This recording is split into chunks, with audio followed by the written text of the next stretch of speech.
আচ্ছা, আপনি কি জানেন কিয়ামতের সেই মহাপ্রলয়ে কোটি কোটি বছরের এই সাজানো পৃথিবী ধ্বংস হতে ঠিক কতটা সময় লাগবে? পবিত্র কোরআনে বর্ণনা করা হয়েছে একটি চোখের পলক পড়তে যে পরিমাণ সময় প্রয়োজন হয় তার চাইতেও দ্রুত সময়ের মাঝে পৃথিবীতে কিয়ামত সংঘটিত হবে। কিয়ামতের সেই সময়টা কিরকম ভয়ঙ্কর হবে আপনি কি কল্পনা করতে পারেন?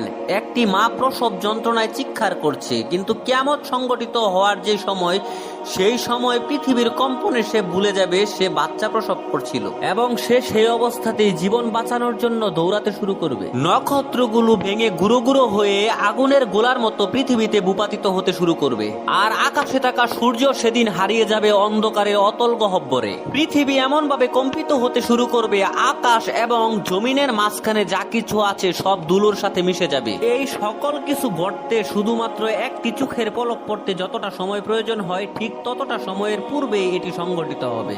আল্লাহ আমাদেরকে এই ভয়াবহ গজব থেকে রক্ষা করুন।